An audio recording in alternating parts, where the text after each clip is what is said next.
नमस्कार दोस्तों, hello, how are you. आप सब कैसे हैं? होप सो आप सब अपने घर में ठीक होंगे। Be at home and be safe. तो फ्रेंड्स, स्वागत है आप सबका आपके अपने यूट्यूब चैनल पर जिसका नाम है Bansal education hub. And friends, अगर अभी तक आपने मेरे चैनल को सब्सक्राइब नहीं किया है तो सब्सक्राइब कीजिए और साथ ही साथ बेल आइकन को भी प्रेस कीजिए ताकि मेरे आगे आने वाली वीडियोस की नोटिफिकेशन आपको मिलती रहें।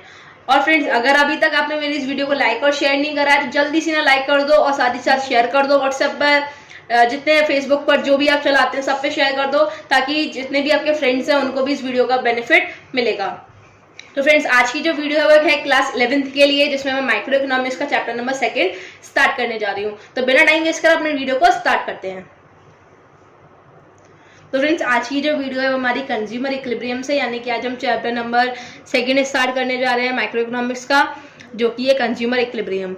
तो फ्रेंड्स, आज हम समझेंगे कंज्यूमर इक्विलिब्रियम क्या होता है और हम इसे किस किस अप्रोच से पढ़ सकते हैं और साथ ही साथ जानेंगे कंज्यूमर बिहेवियर क्या होता है। तो फ्रेंड्स, मैं अपनी पहली वाली वीडियो में आपको बता चुकी हूँ, जो कंज्यूमर होता है वो अपने गुड्स और सर्विसेज को, गुड्स एंड सर्विसेज को किस लिए खरीदता है, किस लिए बाय करता है, क्यों करता है, ताकि उसका सेटिस्फेक्शन मिल सके। क्या मिल सके? सेटिस्फेक्शन।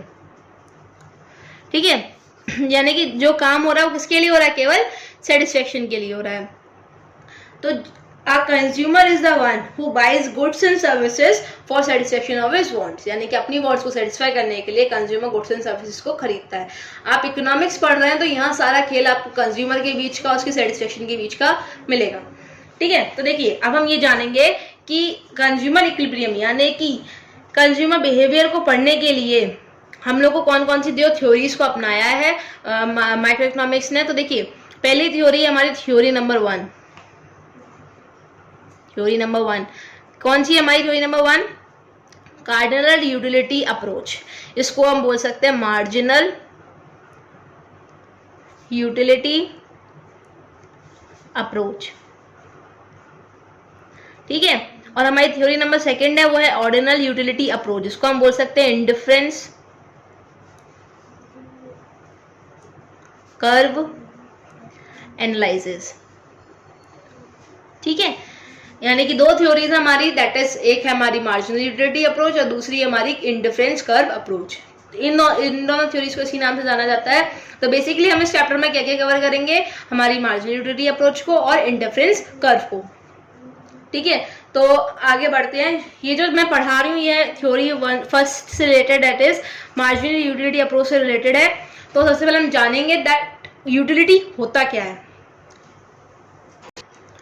तो फ्रेंड्स, यूटिलिटी जो होती है वो हमारी क्या होती है? देखिए, utility refers to the want satisfying power of a commodity, यानी कि यहाँ बात करें यानी कि जो कमोडिटी हमको क्या दे रही है? सेटिस्फाइंग पावर, यानी कि जितनी सेटिस्फाइंग वो दे रही है, सेटिस्फाई कर रही है कंज्यूमर को, वो क्या है? हमारी यूटिलिटी।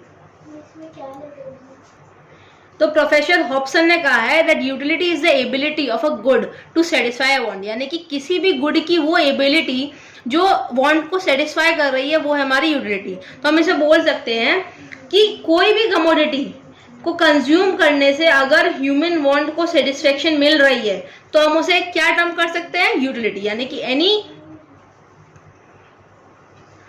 ऑफ द कमोडिटी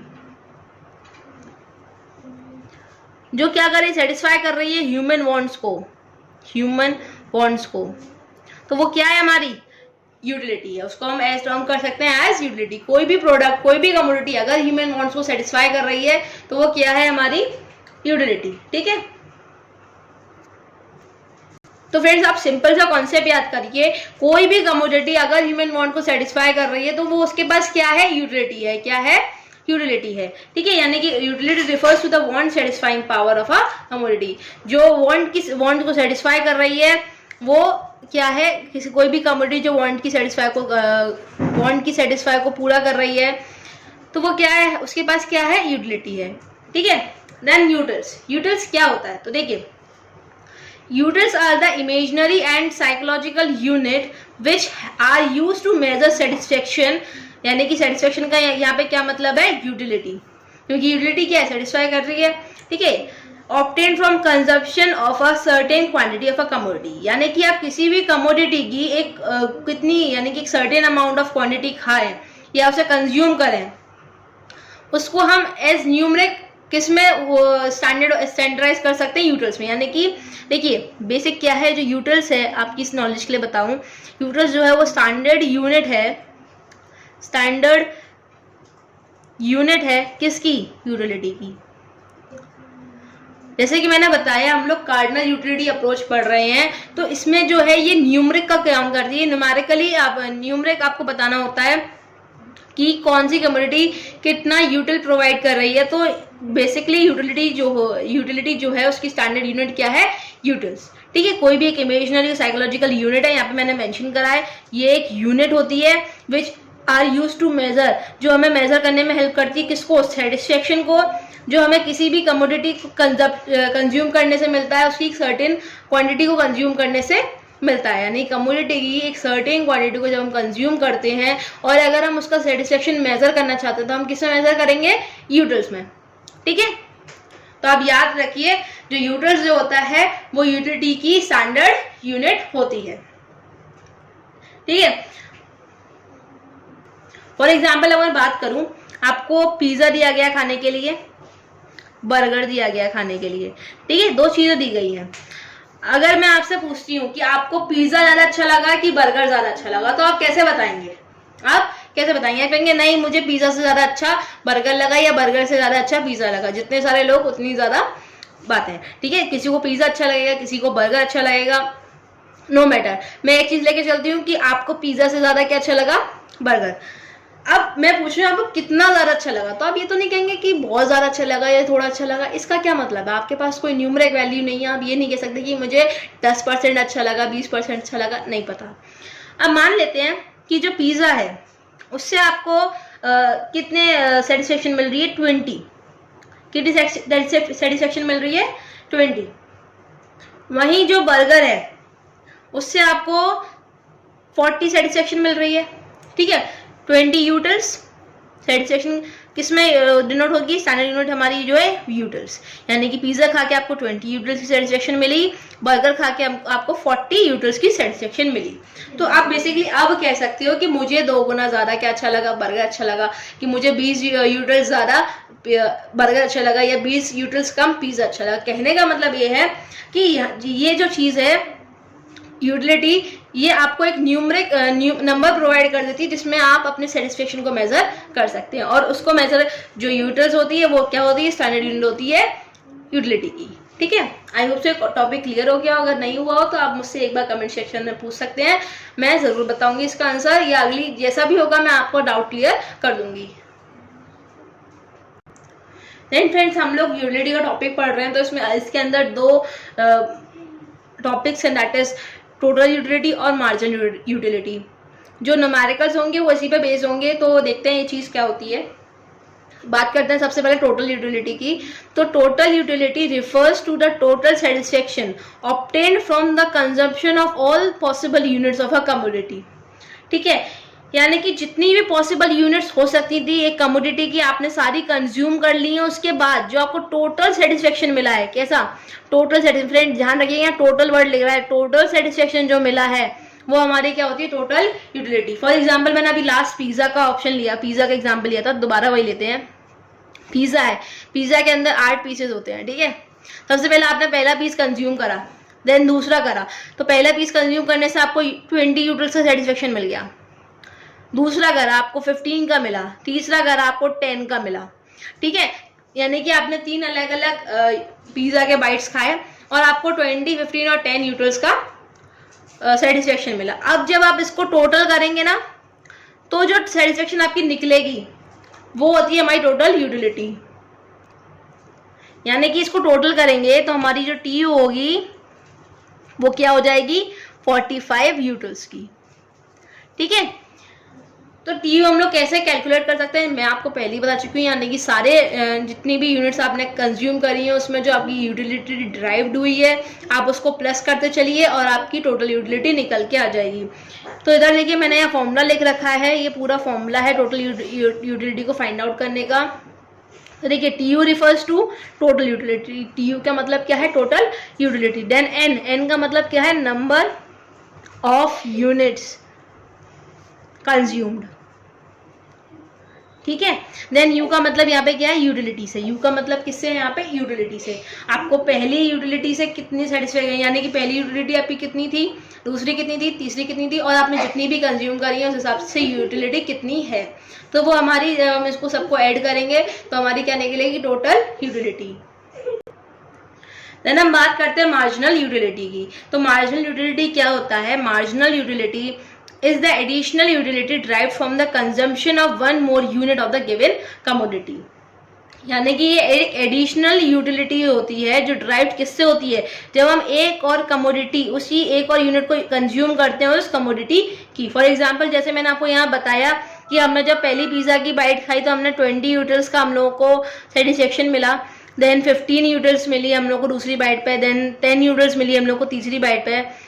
अब मैं बात करती हूँ, अब मैं इसके बाद जो बाइट्स खाऊंगी ना, यानी कि मैंने जब चौथी इसकी यूनिट खाई, चौथी बाइट खाई, तो मुझे 5 यूटिल्स की सेटिस्फेक्शन मिल रही है। तो क्या है ये जो 5 है ना, जो हमें एडिशनल में मिला, वो क्या है, हमारी टोटल, वो सॉरी मार्जिनल यूटिलिटी है। ठीक है, यानी कि जब हम लोग टोटल यूटिलिटी में जो हम लोग नंबर्स ऐड करते जाते हैं वो क्या हो जाती है, हमारी मार्जिनल यूटिलिटी। फॉर एग्जाम्पल ये हमारे 20 खाए थे, उसके बाद हमने 15 एक और यूनिट कंज्यूम करी तभी तो मिले। तो अगर हम इसके बाद की यूनिट्स को कंज्यूम नहीं करते तो हमारी टोटल मार्जिनल यूटिलिटी 15 होती। कहने का मतलब ये है, जब भी हम लोग टोटल यूटिलिटी में कोई भी एडिशन करते हैं एक और यूनिट खाने की वजह से, वो जो एडिशनल नंबर होता है, जो एडिशनल वैल्यू होती है, वो हमारी क्या हो जाती है, एज मार्जिनल यूटिलिटी हो जाती है। तो मार्जिनल यूटिलिटी निकालने का देखिए फॉर्मूला क्या होता है, that is MU is equal to TU minus TU n minus 1। देखिए क्या, ये MU जो है मार्जिनल यूटिलिटी से रिफर करता है। देन n में आपको बताई चुकी हूँ नंबर ऑफ यूनिट्स कंज्यूम, मैंने यहाँ पे भी n लिखा है, तो n का मतलब है number of units consume. Then TUN, जिस यूनिट पे यानी कि जिस पॉइंट पे आप निकाल रहे हैं मार्जिनल यूटिलिटी को, वो वाली यूनिट प्लस उस माइनस करेंगे उसकी पिछली वाली यूनिट की। यानी कि फॉर एग्जाम्पल मैंने लेती हूँ कि अभी मैं थर्ड वाली यूनिट से निकाल रही हूँ, ठीक है, थर्ड वाली यूनिट से निकालें, थर्ड वाली मेरी यूनिट क्या हो गई, थर्ड वाली यूनिट जो थी मेरी वो थी 10। जब मैंने इसकी TU निकाली यानी कि 10 तक मैंने इसे ऐड करा तो मेरा नंबर क्या आया था, 45। ठीक है, 45 आया था कि नहीं आया था, यानी कि 10 मेरी थर्ड वाली यूनिट थी जो मेरे को सेटिस्फाई यूटिल्स में दी गई थी।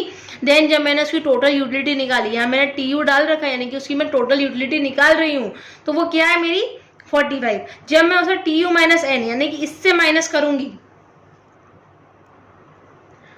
45, देन यहाँ पे जो मैं यूनिट लूंगी यानी कि जितना मैं सेटिस्फेक्शन लूंगी वो मैं कौन सा लूंगी, यूनिट नंबर सेकंड का, n माइनस 1 है यानी कि इससे पिछले वाली। देखो मैंने कौन कौन सी वो ली है नंबर्स, यूनिट्स कौन सी ली है, थर्ड वाली और सेकंड वाली। कंफ्यूज मत होइए, मेरी थर्ड वाली यूनिट है और सेकंड वाली यूनिट है। तो मेरी थर्ड वाली यूनिट पे मुझे कितने यूटिल्स का वो मिल रहा है, 10 यूटिल्स का।